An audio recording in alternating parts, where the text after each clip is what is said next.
Assalamualaikum warahmatullahi wabarakatuh. Tabi pun. Halo Tribuners, ketemu lagi nih di Tribun Live bersama dengan Kiki Novilia. Hari ini nih Tribuners, di episode Senin 7 September 2020, kita sudah kedatangan seseorang yang keren banget, seorang sastrawan Lampung, yaitu Bapak Isbedi Setiawan. Wah, pasti bakalan seru banget, makanya Tribuners kalian harus stay tune terus sampai dengan selesai.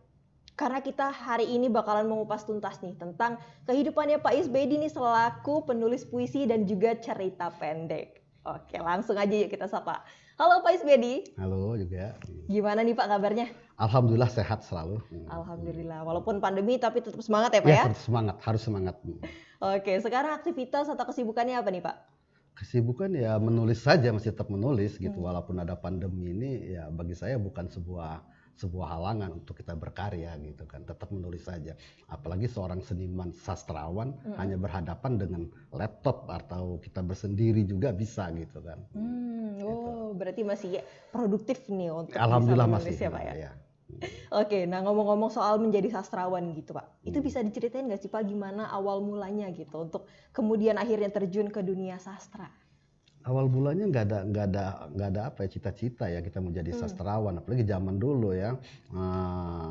Seorang ibu nggak menginginkan barangkali menantu seorang seniman, barangkali gitu kan. Nah apalagi saya, tetapi saat itu saya dari kecil, dari SMP kelas 3 itu biasa membaca ya kayak karya-karya Kopingho misalnya gitu kan, komik-komik Kopingho, kemudian ya novel-novel yang sederhana lah, cinta-cinta begitu. Nah kemudian SMP kelas 3 puisi-puisi saya sering dimuat waktu itu di RRI Tanjung Karang. Nah itu terus bergiat.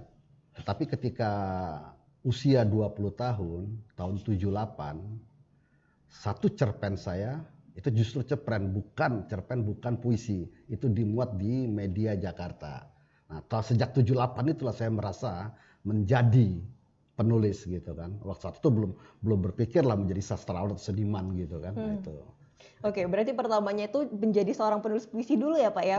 Pertama nulis puisi-puisi dulu, tetapi ketika karya pertama dimuat di Jakarta justru itu cerpen. Nah itu. Nah mungkin menarik juga nih Pak, kenapa sih untuk akhirnya Pak Isbedi ini kan dari sekian banyak gitu ya Pak ya, cabang seni gitu, kenapa akhirnya pilihnya puisi sama cerpen gitu Pak? Sebetulnya saya mengawali juga dari teater saya. Teater dulu dari Sanggar Ragam Budaya yang sutradaranya M.Z. Simatupang almarhum. Dia seniman Senen ya. Dia kelompoknya Soekarno M. Nur, bapaknya Rano Karno waktu itu. Nah, saya berkesenian justru lewat teater. Nah, tapi di sela-sela teater ketika kita habis latihan, istirahat, nah sama kawan itu kita bicara tentang sastra gitu kan. Nah, kita menulis sastra gitu kan, diskusi tentang sastra.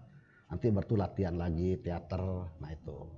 Nah sejak itulah di Teluk di Kupang Kota. Bayangkan saya rumah Tanjung Karang, hanya untuk berkesenian saya harus ke Teluk gitu kan. Nah itu. Nah sejak itulah akhirnya menulis. Zaman dulu kita kan belum ada mesin ketik kan gitu. Kita mengawal belum ada mesin ketik. Akhirnya kita menjadi seorang pesuruh kantor kelurahan Kupang Kota waktu itu. Setiap hari Sabtu kita nyapu, kita apa, hanya untuk minjem mesin tik, dipakai untuk malam Minggu, malam Senin pagi dikembalikan lagi. Nah itu gantian kita di Teluk. Nah itulah terus berkarya sampai akhirnya karena karya-karya kita dimuat di koran Jakarta cukup banyak gitu. Akhirnya honor itu kita minta jangan di wesel, zaman dulu pakai wesel, enak sekarang pakai transfer gitu kan. Nah kita kumpulkan jadi dari koran Swadesi, Kesimponi, Suara Karya, Sinar Harapan, terkumpullah uang itu. Baru kita beli mesin ketik second di Pasar Rumput Jakarta. Situlah baru mulai menjadi pengarang, kita merasakan udah punya mesin ketik sendiri. Gitu. Udah mulai rutin ya Pak ya dari rutin, sana ya. Gitu. Nah terus hal yang menarik gitu Pak, ketika akhirnya membuat sebuah karya puisi gitu ataupun cerpen, itu hal menarik apa sih yang didapatkan gitu? Menariknya adalah ketika kita perasaan-perasaan kita yang tadi berkecamuk persoalan-persoalan apa itu tertuang, selesai menjadi karya, selesai kita rasa menulis sudah plong, udah habis gitu ya plong. Ada satu contoh ketika mungkin belum lahir ya, 83 atau 84 itu kan ada zamannya Petrus kan, penembak misterius. Zamannya si Sudomo waktu dulu kan. Jadi penjahat tuh di Petrus lah, ditembak habis Petrus. Nah saya tinggalnya saya di daerah Rawasubur. Rawasubur tuh di Enggal, persis berhadapan dengan rel kereta api. Bayangkan itu tengah malam, saya baru menikah lah, itu baru setahun atau 2 tahun, setahun lah. Rumah saya tuh hanya papan kecil, ada bolongan stip gitu kan. Bagaimana aparat keamanan mengambil seorang penjahat dari rumahnya itu tengah malam sekali itu kan, kemudian masukin di karung, dilempar di dalam jeepnya itu kan, kemudian besok paginya suruh diambil di daerah Tanjung Bintang di semak-semak itu, udah meninggal. Itu kan sesuatu yang benar-benar kita mau protes bagaimana, lihat bagaimana gitu kan. Akhirnya saya bikin cerpen, judulnya Morak gitu kan. Nah setelah selesai itu plong nih selesai gitu. Saya bicara tentang apa Morak begitu, itu dimuat di koran Singgalang Padang itu. Itu 83-an lah itu ada. Morak lah. Itu jadi selesai pas itu. Dan hal banyak lagi yang persoalan yang barangkali ketika kita menulis tanpa lewat sastra, ya tanda petik kita akan dididikan oleh aparat, apalagi zaman-zaman Soeharto dulu ya represif. Ada satu contoh lah deh misalnya. Saat itu si Seno Gumira Aji Dharma adalah seorang pemret Jakarta. Ya majalah Jakarta. Itu seorang sastrawan, wartawan. Dia menulis tentang persoalan di Dili, Timur yang sekarang menjadi Timur Leste. Iya. Ketika itu turun di majalah Jakarta, dia dipanggil oleh Kopassus. Panggil, nggak boleh nurunin lagi itu berita-beritanya. Lalu ya semua pemberitaan itu ia jadikan cerpen. Jadilah kumpulan cerpen dia itu Saksi Mata judulnya. Dia buka dengan kalimat, ketika pers dibungkam, sastra bicara. Gitu kan. Ketika berita itu dibungkam, ya sastra yang memainkan peran itu. Nah itu. Jadi alternatifnya ya Pak Alternatif ya? Itu kan. Oke. Nah, terus kemudian untuk kan awalnya tadi itu ada juga gitu cerpen yang berisi tentang apa ya, mungkin kritik sosial gitu ya Pak ya. Sosial, ya betul. Nah itu apakah kemudian seluruh dari karya-karyanya Pak Isbedi itu mengarahnya ke kritik sosial atau banyak juga gitu Pak tema-tema yang lain? Oh tema-tema lain banyak. Di bawah matahari saya kira tema itu ribuan ya. Bicara tentang Tuhan atau religius, kita bicara kritik sosial, persoalan apa, kemudian soal cinta juga ada, persoalan rumah tangga gitu kan. Ada banyak sebetulnya di bawah matahari itu nggak habis dah tema itu, tinggal kita yang menggarap aja gitu. Tapi sejauh ini yang lebih banyak yang mana Pak? Saya imbang. Saya pernah bicara arti kritik sosial, bahkan ketika zamannya represif Soeharto, saya pernah bikin buku kumpulan puisi judulnya Negeri Sepatu, dan itu saya bacakan di Taman Budaya waktu itu. Kalau nggak salah beberapa minggu setelah Soeharto turun. Jadi intel itu masih banyak saat itu. Bayangkan Negeri Sepatu itu saya ada satu bait lah itu atau satu kalimat. Kini ku bayangkan, tak lagi ku dengar derap sepatu, juga aum serdadu. Nah itu. Nah ini kan kritik sosial kan, artinya udahlah saya udah membayangkan tuh jangan lagi lah suara drap sepatu itu mendatangi ini, kemudian aum serdadu yang ngamuk-ngamuk gitu. Meskipun sampai detik ini kita masih ada Ciracas misalnya kan, itu kira-kira itu. Oke. Berarti untuk pemilihan diksinya juga tuh sangat berpengaruh. Oh iya sangat berpengaruh. Ya saya hanya saya hanya istilahnya mengusir arti tanda petik. Tentara udahlah kembali ke barak gitu kan. Ketika perang lu mampir, tampil ke depan gitu kan. Begitu. Atau polisi sebagai pengayom, ayolah ngayom benar. Tapi saya bikin, kini ku bayangkan, tak lagi ku dengar derap sepatu, juga aum serdadu. Jadi saya anggap itu sebagai macan gitu kan. Gitu. Nah menarik juga nih Pak. Terus gimana sih caranya untuk Pak Isbedi gitu kan, kalau misalnya kita berbicara soal puisi itu kan pasti makna-makna yang ada di sana tersirat gitu ya Pak ya? Iya tersirat, bukan tersirat, betul. Nah, gimana itu, cara untuk merangkainya? Merangkai gitu, itu artinya kita kekuatan diksi ya, pemilihan diksi itu sangat penting gitu kan.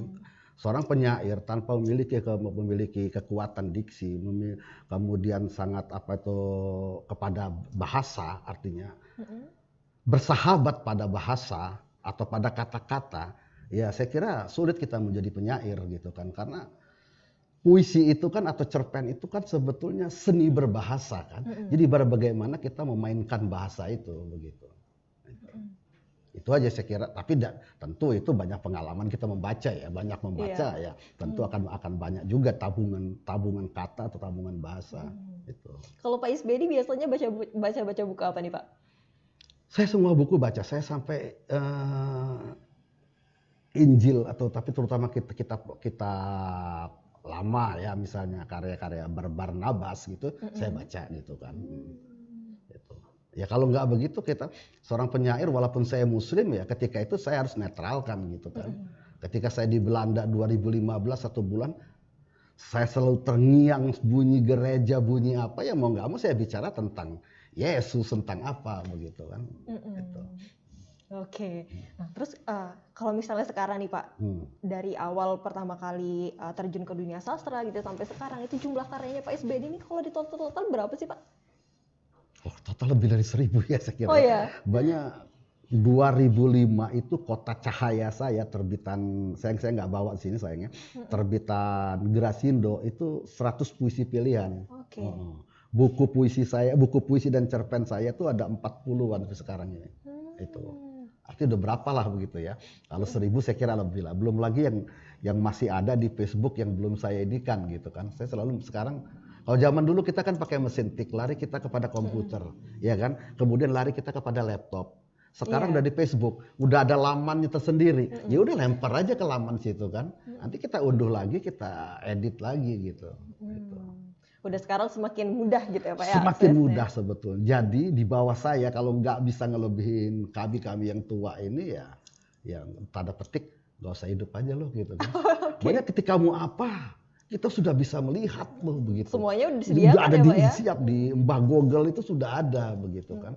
Nah saya dulu tahun 2015 ketika saya bicara hanya untuk satu nama, saya bicara tentang seorang lelaki, seorang suami yang seolah-olah dia mendapat beasiswa dari perusahaannya, kuliah di Belanda. Bagaimana kita bisa mau ngelihat Belanda saat itu kan agak susah Google gitu kan. Jangan-jangan kita belum ada internet lagi. Kalaupun kita punya internet, kita harus ke warnet gitu kan. Nah itu.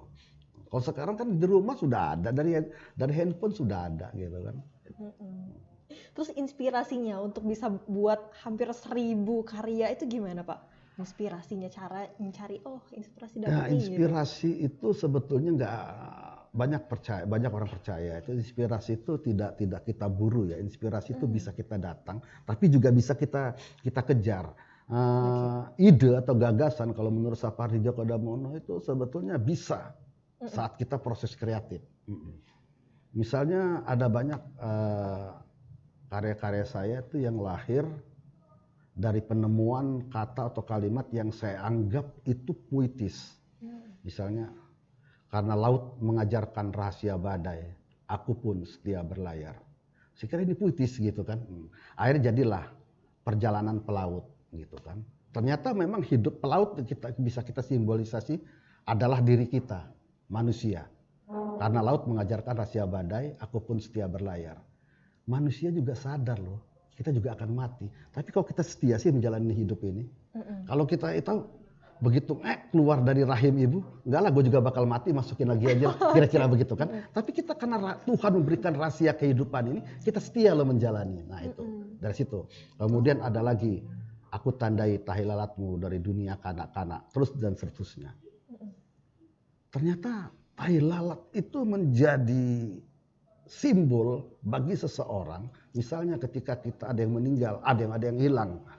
Seorang anak usia sekian, ciri-ciri ada andeng atau tahi lalat di sini-sini misalnya gitu kan. Nah akhirnya saya larikan kemana ini? Diksi tahi lalat ini saya jadikan kepada persoalan sosial manusia Indonesia. Saat itulah cukup lama ini. Ada lebih dari setahun atau 2 tahun hanya saya menemukan kalimat itu aja. Akhirnya dapatlah saya semacam pemantik kasus di Sampit, pertikaian antara orang Madura sama orang Dayak. Oh iya, ternyata kita tidak bisa mengenal ini dari soal tahi lalat tadi saya bilang gitu. Orang Madura itu adalah saudara saya, orang Sampit ini adalah saudara. Mestinya kan harus berkawan loh gitu, harus Iya. bersaudara. Nah itu saya lari ke sana gitu. Tapi artinya untuk inspirasi sendiri tuh banyak ya Pak ya, bisa dilihat Banyak dari bisa dari mana? apapun Dalam gitu. keheningan juga bisa gitu. Nah kalau misalkan ngelihat Kiki nih Pak, ini kira-kira dapat inspirasi gitu nggak untuk bisa buat puisi gitu atau Oh, karya-karya? iya bisa Apa nih juga. contohnya? Yang ada yang bisa cepat, ada yang tidak. Itu aja Oke. persoalannya gitu. Atau malah jadi blur gitu ya? Enggak ya Pak ya? Enggak juga itu. Oke, nah terus kan ternyata tadi juga banyak banget gitu ya Pak ya kayak karyanya gitu. Iya. Nah itu katanya ada yang sampai masuk di 5 besar gitu ya, event nasional gitu Pak katanya. Iya betul. Nah, Iya. itu apa sih Pak? Event apa? Saya sebetulnya 2 kali ya. Saya pernah waktu menuju Kota Lama itu saya menjadi buku puisi saya itu buku puisi terbaik 3 aja. Buku puisi terbaik di tingkat sayembara buku Hari Puisi Indonesia tahun 2015 apa 2016 apa 2017. Kemudian satu lagi buku saya Di Alun-alun Itu Ada Kalian, Kupu-kupu dan Pelangi. Itu dapat buku puisi terbaik tingkat nasional diselenggarakan oleh Banjarbaru Banjarmasin, Kalimantan Selatan. Banjarbaru Kalimantan Selatan. Rainy Day itu kan festival. Oke. Nah, yang ketiga inilah yang kini aku sudah jadi batu, baru masuk 5 besar di Kemendikbud, artinya di Badan Bahasa itu. Itu nanti pengumumannya kapan Pak? Pengumumannya sampai sekarang belum tahu ya, mungkin apa bulan Oktober saat bulan bahasa barangkali ya gitu ya. Tapi saya juga pernah masuk 10 besar Katulistiwa Literary Award itu untuk kumpulan cerpen saya Perempuan di Rumah Panggung. Saya bersama Remi Silado saat itu, tapi masuk 5 besarnya nggak masuk lagi gitu. Saya hanya mentok di 10 besar, udah 5 besar nggak gitu. Oke, nah dari 5 buku yang dipajang di sini gitu Pak, ini ada nggak yang udah masuk di nasional tadi yang udah disebutkan sama Bapak? Enggak, ini yang ini aja baru. Ini yang kini itu ya? kini aku sudah di Batu ini. Oke, boleh kita buka ya. Judulnya adalah Kini Aku Sudah Jadi Batu. Waduh, ini ceritanya garis besarnya ini tentang apa Pak? Saya sudah saya sudah a priori saya sudah ada semacam kemalasan melihat situasi entah politik entah ekonomi kita sekarang ini gitu kan. Akhirnya orang-orang yang sudah kayak begitu sudah menjadi apatis ya. Nah ketika apatis udahlah saya sudah jadi batu aja sekarang, saya udah nggak mempersoalkan lagi soal itu kira-kira gitu. Oh jadi Gitu. menjadi apatis Jadi kritik gitu sosial ya? saya ke sana. Oke, nah ini kan berarti kumpulan puisi gitu ya Ya, Pak ya? kumpulan puisi. Dan sudah diterjemahkan untuk jadi ke bahasa Inggris, translate oleh dosen Universitas Teknokrat Indonesia, kemudian dia sarjana sastra Inggris gitu kan. Oke. Jumlah puisi yang ada di buku ini berapa nih Pak?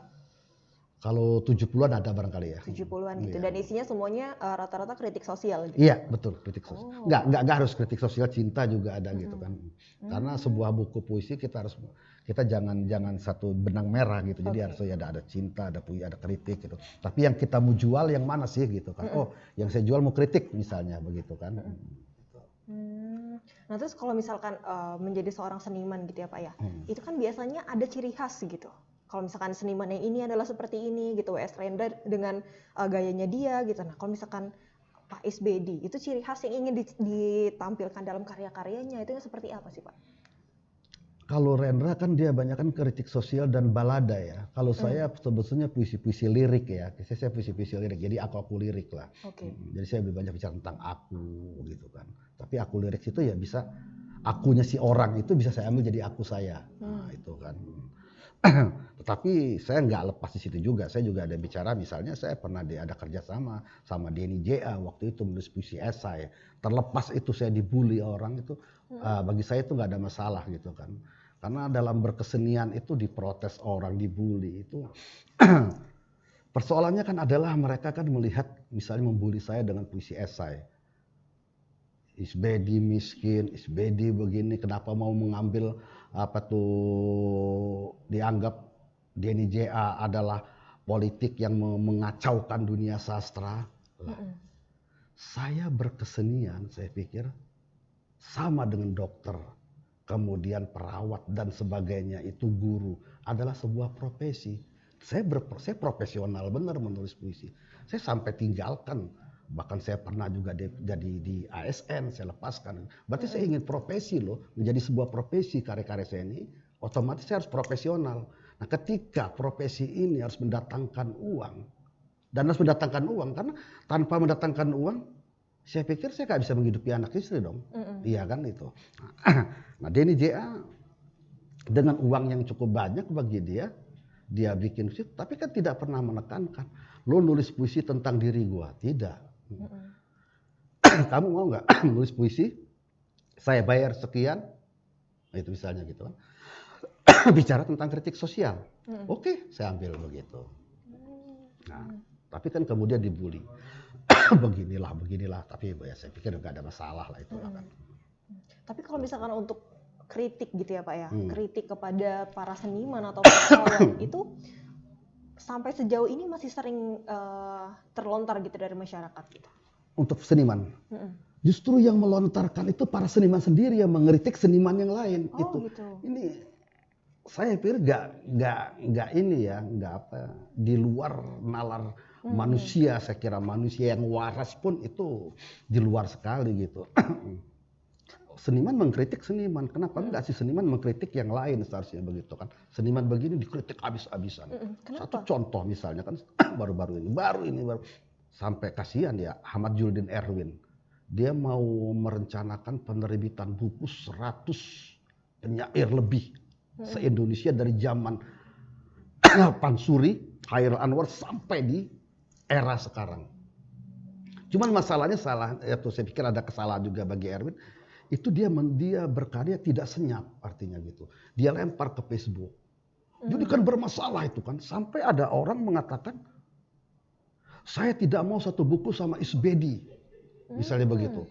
Dan Sito Srengenge. Karena Sito masalah asusila dianggap dia. Isbedi karena mendukung puisi esainya Denny JA. Ini kan ngaco begitu kan. Dari segi karya tiba-tiba jadilah ke ini. Jadi seolah-olah ratusan puisi saya dengan bicara yang kuat, aku lirik dari 87, mentah oleh puisi esai. Iya kan? Ini kan kacau. Jadi seolah-olah kemarau itu hilang itu dengan hujan sehari. Iya. Ini ironi. Nah, ironi sekali. Dan yang bicara ini justru seniman yang katanya memiliki intelektual. Kemudian begini. Akhirnya saya berpikir, ternyata seniman tidak kuat untuk berpolitik. Nah ini, sementara politisi itu kuat berkesenian atau kuat menghadapi perbedaan. Nah, saya sering ketika ribut di seniman di Lampung, saya pun di Lampung juga nggak dimasukin di lembaga kesenian yang ada. Saya dianggap orang bukan seniman Lampung. Oh gitu gitu. Kan. Gila nggak gitu kan? Padahal saya lahir, besar, dan hidup di sini. Ya kan? Akhirnya saya pernah melontarkan ini di sejumlah pembicaraan saya, kemudian di Facebook saya. Ternyata mari kita belajar dengan para olahragawan OFC. Kenapa? Mereka sudah berdarah-darah habis-habisan kemudian berpelukan. Ayolah, artinya kalau kita mari bertanding, mari bersanding. Ini dong harusnya kalau seniman benar-benar kita nurani ini yang bermain. Wah, ternyata lumayan rumit ya Pak ya untuk dinamika. Sangat rumit, seniman sangat-sangat rumit. Seniman gitu. Terus ada lagi nggak sih Pak untuk pergulatan-pergulatan nih di dunia seniman gitu? Karena kan kita masih awam juga gitu ya masyarakat yang sekarang gitu. Hal apa aja sih yang dialami oleh para seniman ini? Itu saya bukan berarti mengatakan ini bagian daripada ya kebobrokan atau bagian daripada luka, tapi juga ini bagian daripada apa ya dinamika dalam berkesenian. Ketika kita bicara kesenian otomatis nggak lepas dari politik. Seharusnya kan politik ya politik, berkesenian. Ketika kita bicara membangun lembaga, marilah kita berpolitik, tapi dengan politik benar. Jangan like and dislike misalnya. Gitu kan. Nah, tapi yang paling indah ya itu berkesenian juga ada banyak kok persahabatan yang sangat kuat. Ada yang menarik sebetulnya teman-teman dari Riau misalnya. Mereka nggak percaya lagi dengan lembaga kesenian yang terlalu birokrat, gitu kan, birokratis sekali. Mereka bikin misalnya asosiasi seniman Riau. Ini saat ini lagi persoalan pandemi kan, di mana panggung-panggung kesenian tidak boleh ya kan, lebih dari 10 orang aja kan nggak boleh kan dalam panggung-panggung itu kan. Nah, mereka bikin namanya Asosiasi Seniman Riau. Mereka datangin perusahaan dari perusahaan, mereka datangin kemudian pejabat politisi. Ayo lu ngebantu mereka gitu kan. Akhirnya mereka ada nama lumbung pangan misalnya. Mereka langsung datangin kepada seniman-seniman yang benar-benar terdampak COVID. Ada banyak di Lampung ini aja sebetulnya banyak sekali yang terdampak COVID. Tapi adakah peran pemerintah memperhatikan seniman? Nonsen. Kemudian bagaimana lembaga kesenian apalagi?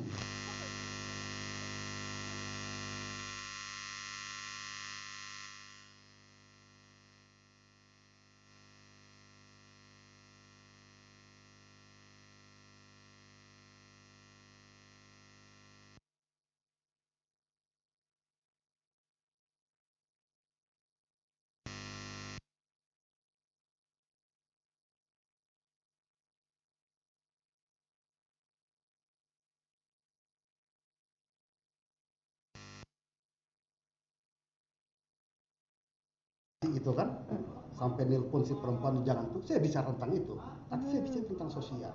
Kemudian bicara tentang cerpen esainya, saya bicara tentang perawat yang ditolak dimakamkan itu. Saya dibayar 3 juta, dibayar 2 juta, bagi saya sudah selesai itu hidup, artinya ya tanda petik nggak terlalu garis ya, melarat bener lah, nggak bisa makan bener. Tapi ada banyak seniman kita sebetulnya yang terdampak COVID. Emang kalau misalkan untuk sastrawan sendiri atau seniman itu ketika saat ini sekarang pandemi gitu ya Pak ya, itu memang dampaknya sedemikian besar gitu Pak? Seniman, kalau seniman yang kita lebih kecil sini itu lebih parah, seniman lebih besar aja. Kita bicara kalau kita buka YouTube ada bagaimana Ahmad Dhani, kemudian Ari Lasso, mereka gitu kan sampai berjadi YouTube, Andre Taulani bikin YouTube begitu kan. Artinya mereka kan mencari duit di sana gitu kan. Ketika berapa program dia hilang di televisi kan nggak boleh misalnya gitu.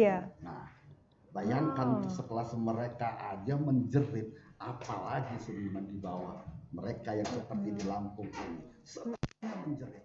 Adakah sekarang perhatian, maaf ngomong, Gubernur Lampung si Arinal itu memperhatikan ini? Kemudian ada banyak sebetulnya dana-dana anggaran itu dari instansi-instansi itu yang katanya diambil alih ke provinsi untuk menyelesaikan masalah pandemi. Tidak ada. Festival Krakatau bilang, ya kan, anggarannya ke sana kemana? Waduh. Terus Pak, kan karena sekarang terkendala pandemi gitu ya, itu berarti kan untuk penampilan gitu atau panggung-panggung gitu kan sekarang semakin terbatas gitu. Nah, sebelumnya nih, sebelum pandemi itu Pak Isbedi sudah pernah panggung atau pentas kemana aja nih Pak? Kalau panggung pentas saya hampir kalau Indonesia sudah selesai bagi saya. Oh ya? Indonesia selesai. Kalau luar negeri itu masih Asia, Malaysia, Thailand segala macam sudah selesai semua begini. Dan Eropa ya saya 2015 saya ke Belanda udah gitu. Sebulan malah di sana gitu. Wow. Itu tunggal gitu atau sama yang lain juga Pak? Ada 3 orang teman di sini dan saya baca puisi di Rotterdam dan di Leiden. Selebihnya ya saya kira tanpa ada pandemi sebetulnya kita bisa selesai ya. Pandemi ada, misalnya ada di Tanjung Pinang itu ada festival sastra internasional Bintan. Akhirnya kan karena ada pandemi ini tidak dilaksanakan. Iya, terkendala ya Pak ya. Terkendala sekali. Gitu, oke. Nah terus gimana? Terakhir Lampung kita mengadakan yang festival puisi internasional di Tegal Mas Island itu. Itu kan 8 negara. Saya kira ini internasional satu di Lampung untuk kesenian ya. Selebihnya belum ada itu. Kebetulan aja ketemu pengusaha yang tanda petik agak gila mau mendanai gitu ya. Berkorban dengan ini. Oke. Terus antusiasme dari masyarakat gitu Pak, dari setiap pentasnya Pak Isbedi itu seperti apa? Cukup baik ya, saya kira sangat-sangat baik ya. Kemudian orang menonton juga banyak. Saya kemarin pembacaan puisi tahun lalu tunggal di Lamban Sastra ketika saya melonsing kumpulan puisi saya Alamat Rindu di Kutub Rindu. Itu cukup banyak, bahkan Ibu Epa juga ikut turut hadir dan membacakan puisi begitu. artinya ada antusiasme masyarakat ada. Gitu. Nah, terus Pak SBD ini katanya kan sekarang juga udah terjun juga gitu ya di dunia YouTube nih Pak. Ya.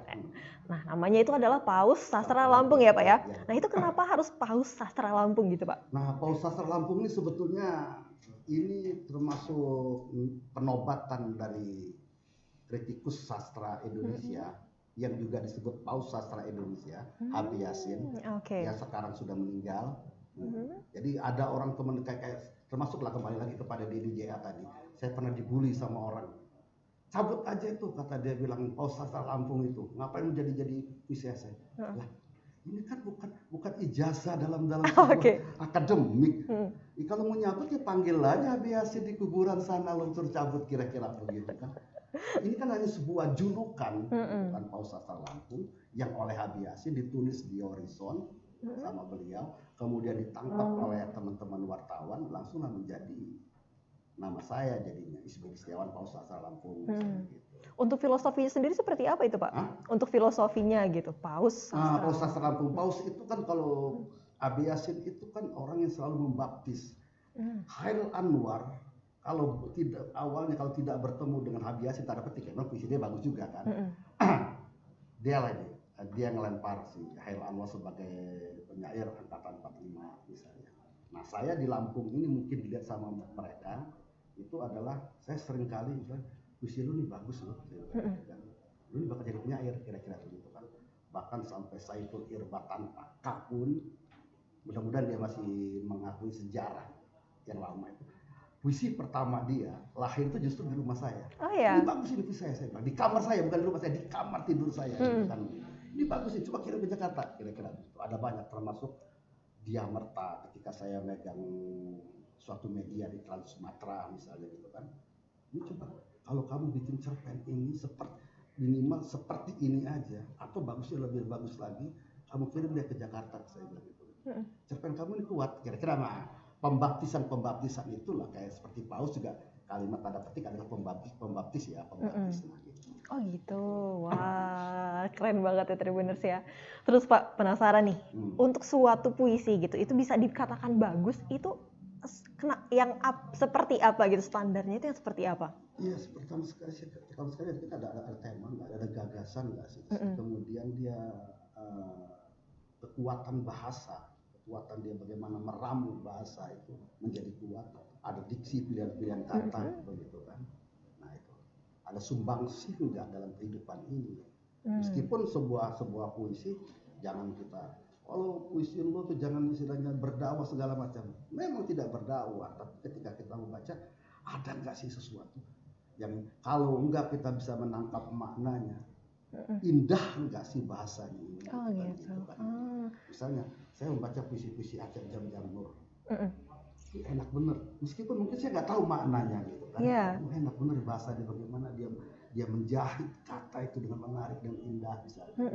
Atau puisi Khairul Anwar dalam puisi kisah dia misalnya, itu tubuh mengucur darah, kan enak bener gitu kan. Itu juga sumbangsi bagi bahasa Indonesia. Selama ini kan kita nyebut kursi itu, meja itu gitu kan. Oleh Khairul dibalik kan, itu tubuh, seharusnya kan tubuh itu indah sekali lu gini gitu kan. Karena kalau misalkan kita membaca suatu puisi gitu ya Pak ya, itu kan kadang susah gitu untuk mengerti gitu, oh ini maknanya apa ya gitu, karena bahasanya atau diksinya itu dibuat sedemikian rupa gitu. Nah itu untuk cara mengetahui makna dari sebuah puisi itu seperti apa sih Pak? Sebetulnya ini kita melihat pengalaman si penyair sama pengalaman pembaca bisa sama tidak sih gitu kan. Kalau nggak bisa sama ya kita jangan mengejar ke maknanya, tapi kita buru adalah imaji-imaji yang ada dalam itu. Itulah yang membangun imajinasi kita, memperkaya intuitif kita, gitu kan. Nggak harus sebuah puisi itu dengan memiliki makna yang gamblang bisa kita tangkap, tidak harus. Tetapi saya percaya serumit-rumitnya puisi, si penyairnya akan memberikan kunci bagi pembaca.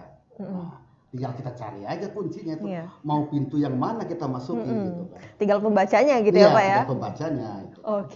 Nah terus menurut Pak SBD nih, untuk penyair gitu atau sastrawan di Lampung itu sekarang jumlahnya banyak atau lumayan sih Pak. Cukup banyak, sangat banyak, cukup banyak ya. Taruhlah kalau sangat banyak tidak, cukup banyak iya. Karena tetapi dibanding misalnya tahun-tahun lalu dulu itu kita sekarang masih boleh bilang agak berkurang ya.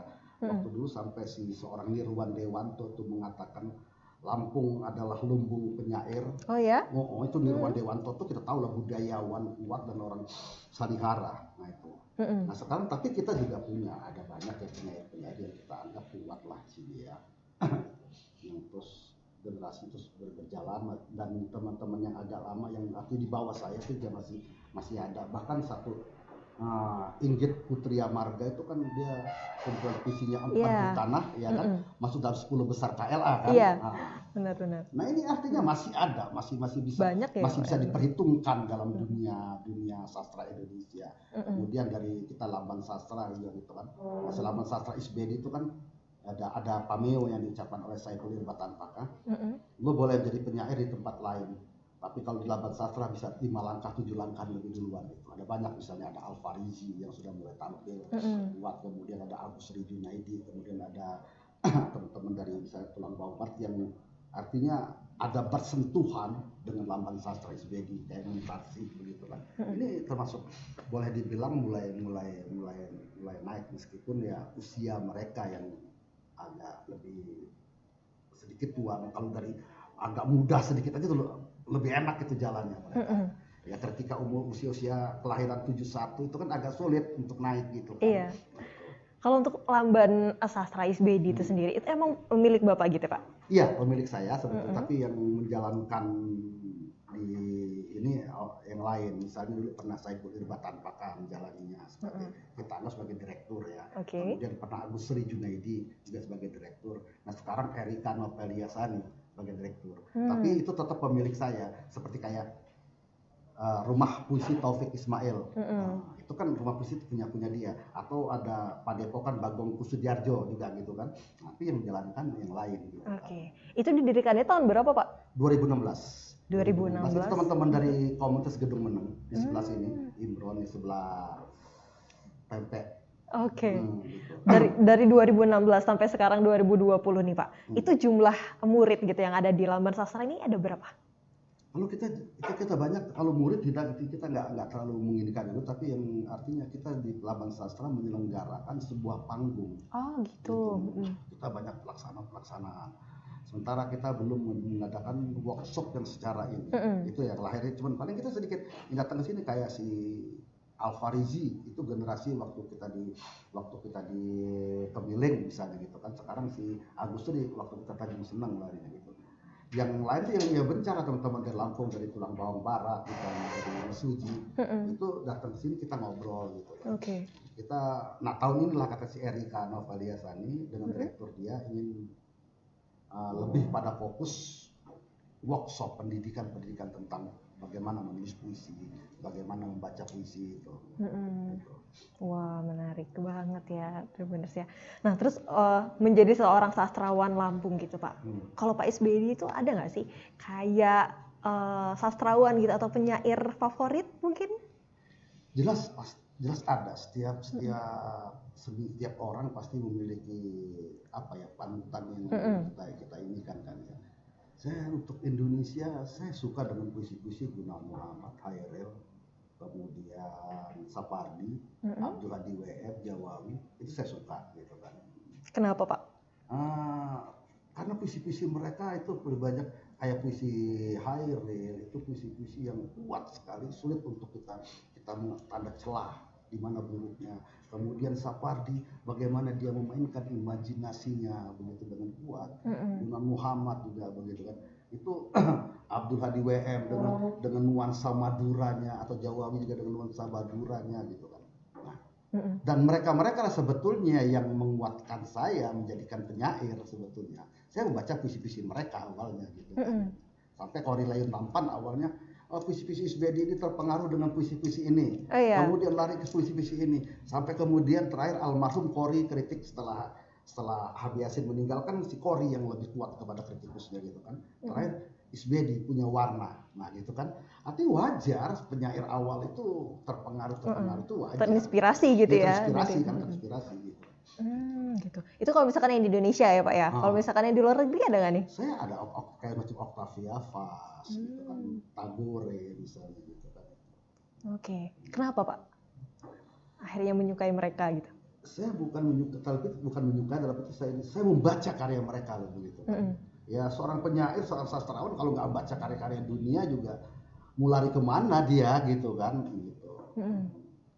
Oke, itu saya punya Rumi misalnya, saya suka karya puisi Rumi gitu kan. Maka ketika itu saya entah terinspirasi, entah saya sebelum baca Rumi ada puisi saya judulnya Orang Masjid, itu dimuat di majalah Amanah sekitar tahun 83-an atau 86. Tiba-tiba saya membaca karya Rumi, ada judulnya Orang Tuhan misalnya kan. Saya bicara orang-orang masjid, dia langsung bicara tentang orang Tuhan begitu kan. Akhirnya mau nggak mau ini karena puisi belum saya lempar ke media, mau nggak daripada saya dianggap plagiat atau dianggap saya sangat terpengaruh, ya udah saya bikin aja terpengaruh aja sama terima kasih Rumi yang mengilhami saja gitu kan, selesai gitu kan. Iya. Nah, itu. Oke, nah terus dari sekian banyaknya karya gitu ya Pak ya, itu ada nggak sih untuk penyair baru gitu atau penulis puisi baru itu yang karyanya agak terinspirasi dari Bapak gitu? Atau saya begitu mereka bakal dulu ada sebetulnya dari awal tuh teman-teman di generasi di bawah saya gitu kan, tapi meskipun mereka menolak, memprotes, saya bukan murid SBD gitu, padahal setiap hari Minggu ketika libur sekolah datangnya ke rumah saya. Oke. Nah kalau saya bilang begitu nanti, wah saya enggak ini, bahkan saya bilang Saiful Irba tanpa kamu. Kalau Saiful selalu dia mengatakan memang bahwasanya dia menulis puisi pertama itu di kamar tidur saya. Jadi walaupun saya ucapan begini, dia pasti ngakui gitu kan. Nah, gitu. Kalau yang lain saya nggak berani, bahwa dia terpengaruh begini, bukan nggak berani dalam pengertian ini. Saya nggak mau berdebat loh begitu. Tapi ada nggak sih Pak karya yang hampir serupa gitu dengan karyanya Pak Isbedi? Ada banyak lah, apa ini ada lah. Ketika saya mengupload puisi begini, bisa melempar ke sini, tiba-tiba besok lahir puisi begini, kita udah berdekatan gitu. Agak mirip-mirip gitu ya. Oke. Apalagi sekarang kan dilempar di Facebook kan lebih gampang gitu, lebih ketahuan gitu. Oke, berarti kedepannya Bapak bakalan tetap berada di bidang ini gitu ya Pak ya? Alhamdulillah seperti depan ini sampai ya karena saya juga gak akan berpolitik kan. Oke. Gitu kan. Berarti akan terus menjadi seorang Isbedi Setiawan yang penulis puisi sama cerpen gitu ya Pak ya? Iya. Oke. Nah, kan satu kumpulan cerpen saya bakal terbit, ini sedang udah masuk tahap editing di penerbit Basa Basi. Oke. Judulnya Aku Betina, Kau Perempuan. Itu pernah dimuat, cerpen itu pernah dimuat di koran Tempo. Oke. Nah mungkin kalau misalkan Tribuners sekalian nih Pak, pengen baca karya-karyanya Pak Isbedi ini bisa di mana? Kalau Tribun bisa baca di buku-buku saya ada banyak ya sebetulnya ya. Kemudian dari kalau mau lihat sekedar baru saya lempar awal-awal itu di Facebook ada gitu kan. Di mana Pak? Apa nama Facebooknya? Apa nama Facebooknya? Isbedi Setiawan ZS. Isbedi Setiawan ZS. Atau lihat saya baca puisinya di Paus Sastra Lampung YouTube itu kan. Jangan lupa juga untuk di like sama subscribe. Ya, kira itu. Bantuan itu yang penting. Oke, benar. Nah terus Pak, sebelum kita mengakhiri segmen kita pada hari ini gitu ya Pak ya, ini boleh nggak nih membacakan salah satu puisi andalannya Pak Isbedi gitu untuk Tribuners sekalian mungkin? Bisa. Boleh ya Pak ya? Boleh. Yang mana nih yang kira-kira bakalan dibacain? Ya, yang di luar dari ini ya. Oke. Rahmen subuh. Dan subuh aku bangun menujumu, tiada pilu. Lebih baik bangun daripada mati karena matahari.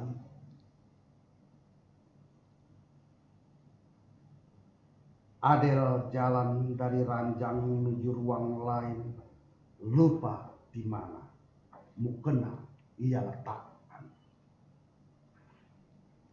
Aku basah rambutku cahaya sebelum datang sinar dari timur.